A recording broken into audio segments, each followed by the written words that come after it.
Welcome to the Lawson and Gift podcast. Make sure to hit that like button, share the videos. Happy Thanksgiving to everybody. It's going to be a fun week, and we did our picks early this week already for people for Thanksgiving, but we're going to be going through them again here. Gift, this is the best podcast in terms of sports gambling on the internet. I will say that right now. You've won a ton of money this year. I've won a ton of money. Let's keep making this money together. Hit the like button, subscribe. Let's get to the first game. And let's start with Chicago -3 at Detroit. I told you guys yesterday when it was -1 to bet this and put the money in. My money is already in. I'm still going with Chicago at the -3. Jeff Driscoll, Matt Patricia. That's really all I need to hear. Mitch Trubisky only needs like 80 passing yards to probably be able to win this game. I think they do because this Detroit defense is devolving into the level that the Giants defense is. Not that the Giants defense wasn't able to make a few plays on Trubisky, but let's be realistic. Chicago just is the better team, and whoever plays the better defense wins this game. Chicago will.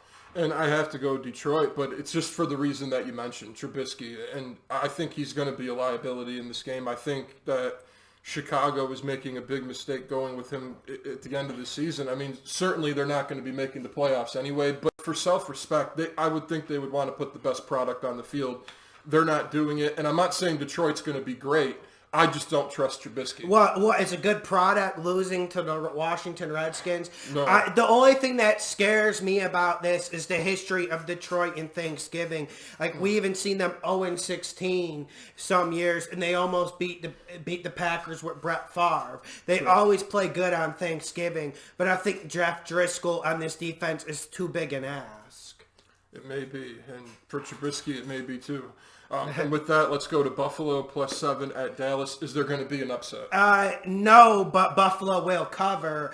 It just comes down to who needs this game more. This is Dallas' season on the line. This might be Jason Garrett's job on the line. This might be Jerry Jones' reputation on the line. And then when you look at this Bills team, I love what they're doing, but they still haven't fully revolutionized on offense. I think they come up just about 3 points short, but this is going to be a great game. And if you like taking points, this 7 for Buffalo is really, really juicy. It's like the turkey coming out of the oven grizzling with all that sweat and juices. Pick up Buffalo to cover. And as we were talking about yesterday, the real fear of this game is how are they going to fare against Zeke? And that could end up being bad for Buffalo. We've seen them struggle against the run this year. But I'm going with the Bills to win and cover. I just feel like if they have gotten better in recent weeks against the run, and if they do stop Zeke, I don't see Dak being able to sling it around against his defense. So give me Buffalo in that game. And I think, Dallas, they're in a bad spot right now. The pressure's on them. The Bills, there really isn't any pressure in this game, but I think they're going to come in, a little bit loose, feeling good. Bills do have the next 4 games are quite difficult, though. They are. I will say that, but even if they lose all 4, they're still going to go to the playoffs, I think. And with that, let's get to the Saints -7 at Atlanta. There's a couple injuries that are going to affect this game. Lattimore may or may not play. Also, Julio Jones may or may not play. If Julio Jones doesn't play, I don't think I can stick with my pick for Atlanta to cover.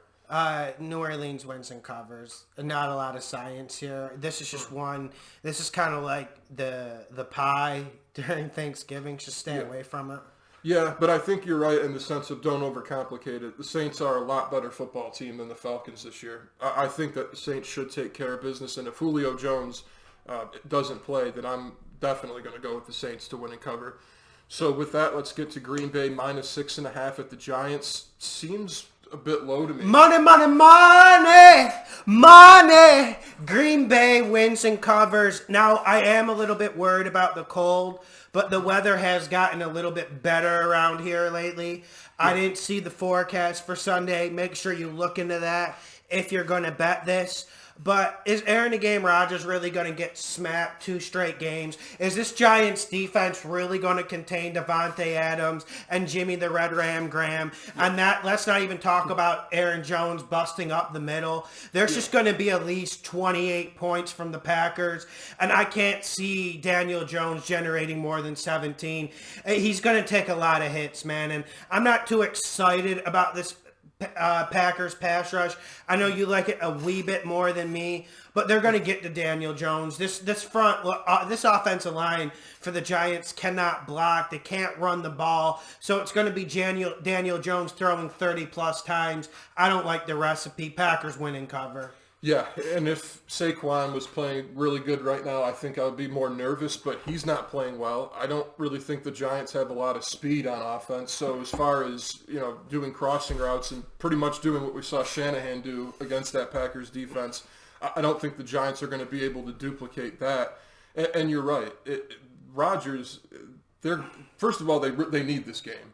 And secondly, they're playing, you said that they're the worst defense. They probably are. They are the worst defense. So this is just ripe for the picking for Rodgers, in my opinion. If they don't do anything against this defense, there's some serious issues. Well, Giff, Green Bay has to win this game. Let's be realistic. Vikings are breathing down their necks right now. Yes, it's a must-win. And then with that, let's get to Washington plus 10 at Carolina. Everyone knows I love the points. I've paid bills. I've been able to pay off loans due to taking points. But this is not a game where you take the points. Carolina wins and cover.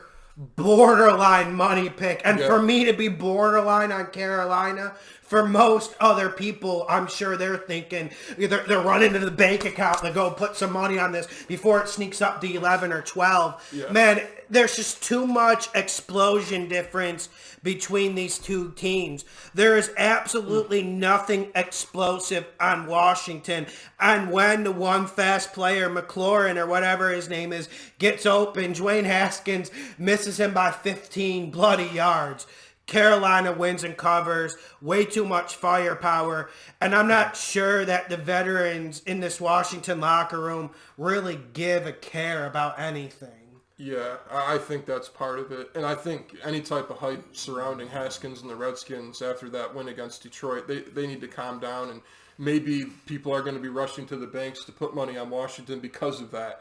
I wouldn't. And I got Carolina to win and cover as well. Not enough offense from Washington in this game. And plus Ron Rivera, man. He's at home. We know he out-coaches lesser coaches, and I think this is one of those situations. I made one official bet last week. My only official bet was betting Washington and the Lions on the under. AP kept suggesting it. He keeps bringing it up, and he keeps saying, like, well, guys, what are the trends for Washington going under? This 40 is also tempting because I don't know if they put up more than 10 points. That's a good point. And with that, let's get to San Fran plus 6 at Baltimore. Yeah, this is a game where I don't really know where to go with it.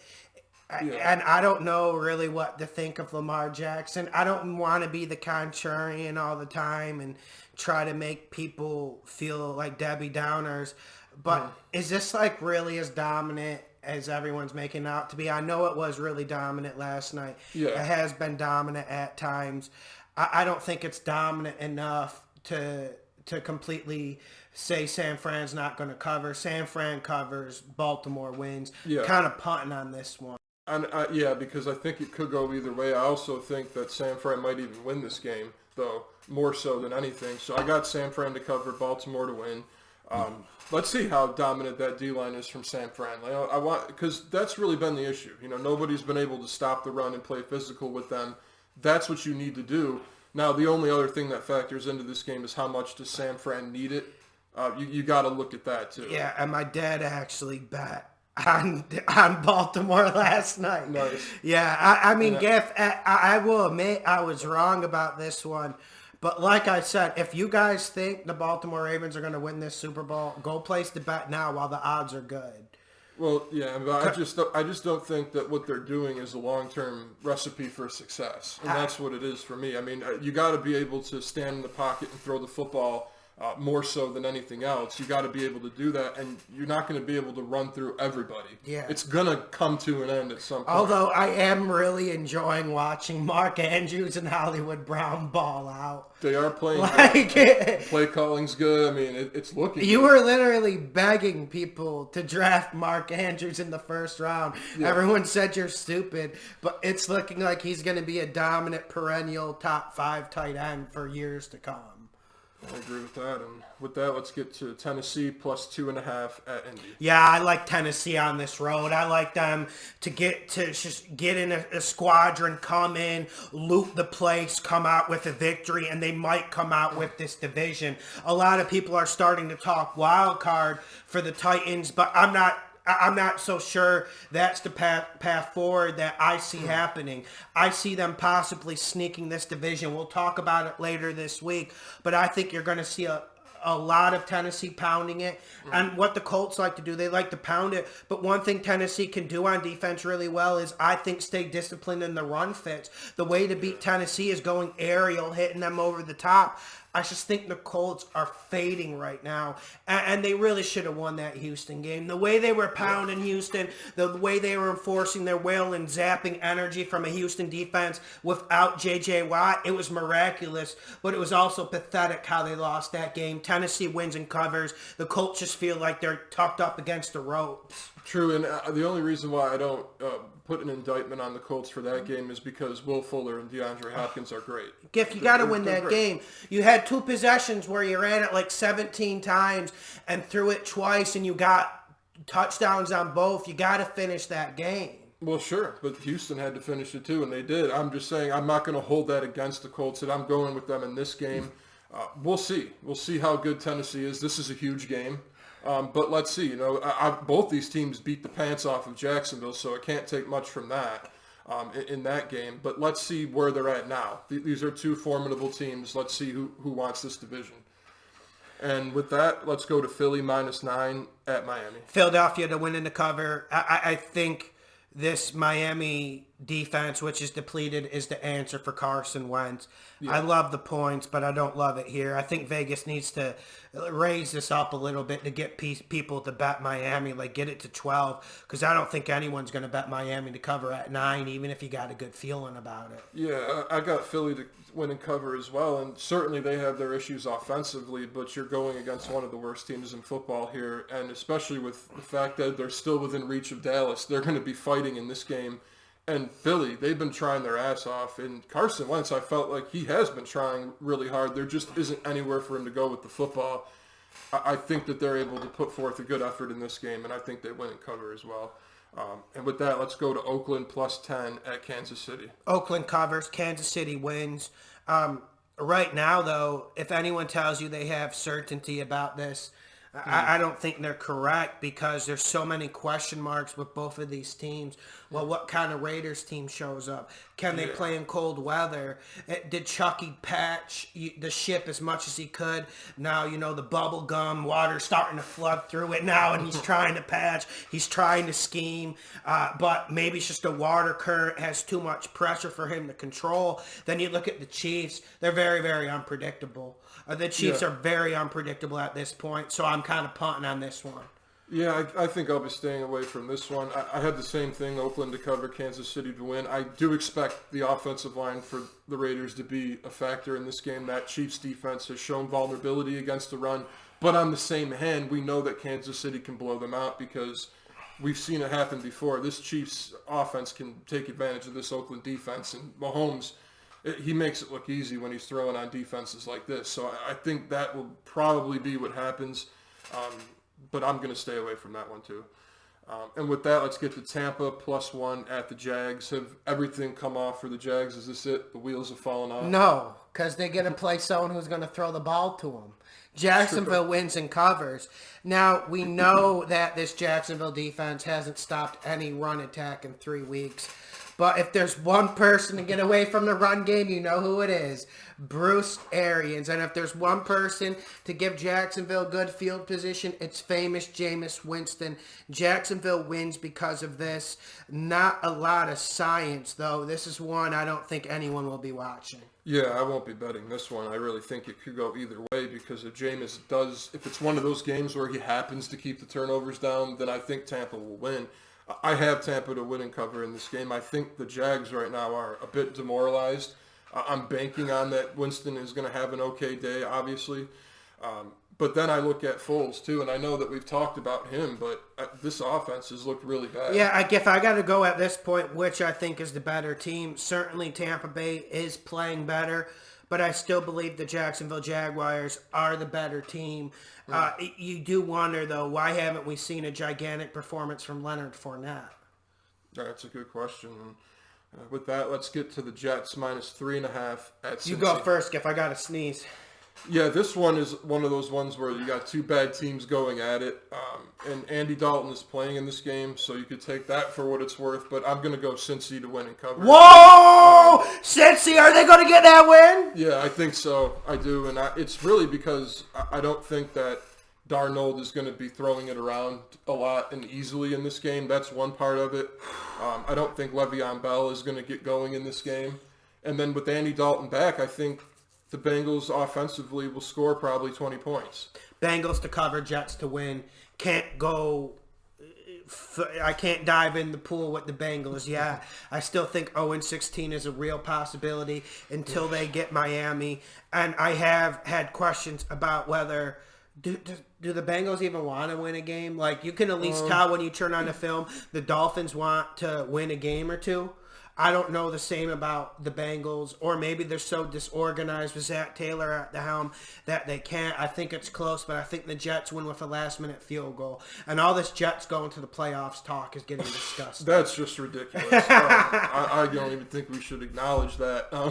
But also with Cincy, I think to answer your question, they do want to win because of the move back to Andy Dalton. Yeah. It's not, by any means, it's not great or a good situation, but it's better than Ryan Finley. And with that, let's go to the Rams, -3 at Arizona. Let's digging a trench. I'm just digging a trench. And sometimes, and I'm not telling you guys to bet this, but I really believe Rams win this game. Don't they have to? Well, they have to?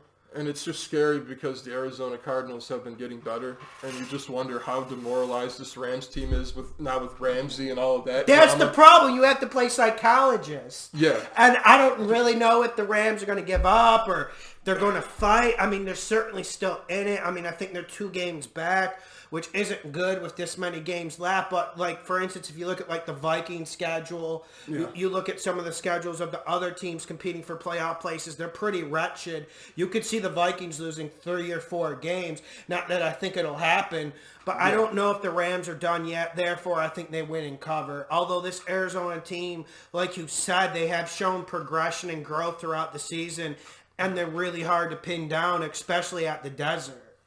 And, I'm going with the Rams as well, too. And I think that the Rams will finally be able to get something going offensively in this game because the Cardinals do have defensive issues still. We can't forget that. So, for me, that's probably the biggest reason. But I just, again, to reiterate, I did not think that the Rams would get blown out against Baltimore. No. I mean, Baltimore, I thought that they had a good chance to win the game, but certainly not by the margin that they did. I think the Rams are a better football team. I can't explain it. I mean, talent-wise, they have a lot to fight for, too. I don't know why they would play that. And Jared Goff is, like, getting fooled by corner blitzes. Like, I saw last night the Ravens sent, like, a slow corner blitz, and he's just completely capitulated and couldn't even see it.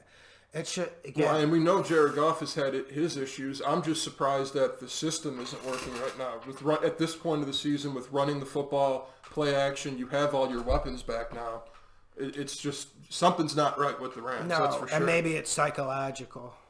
It might be. And, with that, let's go to the Chargers -2.5 at Denver. Yeah, I got Chargers to win in the cover. Listen, Phillip Rivers has had his fair share of struggles, and this Denver defense has been pretty good, especially in the front 7 area. A lot of people have thrown out stats about their secondary, but for me, their secondary sucks. But also, Phillip Rivers sucks right now. So I don't see them getting exploited there. But the area I see Denver getting exploited in is on offense. And we got to remember, Derwin James will be back for this game. I think Derwin James is the 2-point difference. Chargers win and cover. Yeah, I got the Chargers to win and cover as well. Denver upset them earlier this year. I don't think that happens again, mainly because of Denver's offense. That's going to be an issue in this game. The Chargers still play good defense. We can't forget that. You mentioned Derwin James coming back too. But also, if you're betting the Chargers in this game, you're betting that Rivers doesn't go on a 4-interception type game like we've seen him do this season. Jeff, I do think Anthony Lynn has a limit. And I know with iconoclasts like Phillip Rivers, started for 15, 17 years. I know he gets a bigger leash, but I do think Anthony Lynn has that pit bull leash. You know how they got that leash where it's like this big gift? I think he's on that type of leash, okay? Yeah, I hope so for the Chargers' sake, and just going forward. I think they got to put their foot down and say, "Look, Rivers, this is it. This is your last." It has to be, right? It should be if they want. Yeah, because going forward, how are you going to sell Rivers again next year to the fans or to anybody? Well, we saw the Broncos be able to sell Joe Flacco to a bunch of naive Broncos fans. Yeah, we did see that. So crazier things have happened. Truth. And with that, let's get to Cleveland -2 at Pittsburgh. Money, money, money! Money! Cleveland Browns winning cover gift. There's just way more explosion. And the last time we had a Browns-Pittsburgh game, yes, it was in the dog pound, but the explosion took over. And I am a little bit nervous about the Duck Hodges generating more offense than Mason Rudolph. I think that could make a huge difference and possibly psychologically stymie the Cleveland Browns. Not that it takes much to stymie them, but I do think Cleveland wins this game because they simply have more firepower. But you also have to remember, I'm moving this to a borderline money pick because you have to remember Noah Fant and Brandon Allen absolutely whipped the Browns' ass in Mile High. So that is still possible. Yeah, this is a tough one because of Pittsburgh's offense. And with Hodges in there at quarterback, how much offense did they generate? Is Juju going to play? Those are all questions that are hard to figure out. But I have Cleveland to win and cover as well. And the quarterback position really was the difference for me in this game. I thought, do I really want to bet Hodges? No. And I thought, I love this Pittsburgh defense, but if Cleveland doesn't have any huge turnovers that equal out to points, eventually Cleveland's offense is going to open up. And I can't trust Pittsburgh's offense.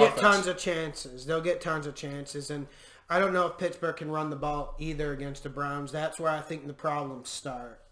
And I agree with that. And with that, let's get to New England -3 at Houston. The question here for me, initially I loved New England and I'm still going with them, but then I thought, how much do they need this game? New England's only lost one game this year. Does it take them losing this game to give Antonio Brown a call? I don't know where we go from here with New England. Yeah. Everyone's saying, oh, well, maybe Tom Brady slowed down. Like, no, that's not my indication when I'm watching these games. My indication is Edelman's not playing all that good, and there's no one else around them. It's really sad to watch. I got New England to win, but the way to attack Houston is to really work it down the field 30, 35 times a game and give their secondary confusion. I don't think New England has the horses to do that. Sanu, I don't know if he's playing this game. It would help if he played, but I still think the problems on New England run deeper. But this New England defense and special teams takes care of this. Yeah, because all Houston can really do is pass the ball, and New England is equipped to stop that defensively, one of the best secondaries in football, so that matchup is in favor of the Patriots. But yeah, I think if they lose this game and they feel like they really need it, and we see that, I think it's enough to want to call Antonio Brown because, like you said, Houston, that's where you attack them. You should be able to get something going through the air. So, but you're right, though. They need something else. Edelman, he's doing what he can, but it's down to the bare minimum. But he's not even winning battles anymore. No, and I never really thought that he was the number one. I just thought he was good within the system with other options. Chris Hogan got paid. What did he do at Carolina this year? You know what I'm saying? Maybe Edelman and James White will be enough in the passing game in this particular. Maybe not. But yeah, maybe it will be enough because New England's defense is so damn good this year. And with that, let's get to Minnesota +3 at Seattle. If I got Seattle to win in the cover. Now, Minnesota has the better roster, and that's certainly true. But you look at Jadeveon Clowney, you look at him coming, and then you look at how the last 2 weeks the Vikings haven't been creating decent or even average running lanes for Dalvin Cook. I think that's where this game is decided, and I think that makes it easier for Russell America Wilson to win this game late. And I still have concerns about Minnesota's secondary in terms of them even staying close to wide receivers. Hopefully this bye week helped rejuvenate the Minnesota Vikings. This was a hard one to pick. I got Seattle as of right now. I got Minnesota, and I like the bye week. I think the offensive line probably deserves some much-needed rest. And we know Seattle has a hard time stopping the run. We've seen them get gashed this year. So I think that's the story of this game. Now, if I didn't think Minnesota could run it, and then you got Clowney coming at you and teeing off on Kirk Cousins, well, then I would say, all right, then I'm not obviously going with Minnesota. I'm going to stay away from this or go in Seattle's direction. But I don't think that's going to happen. I think Dalvin Cook gets going in this game. That this Seattle defense, we can't forget that it still has a lot of problems. I think they're vulnerable. Yeah. I do. And if the Vikings offense explodes, they have a great chance to win this game. And with that, make sure to hit that like button, share the videos, and subscribe.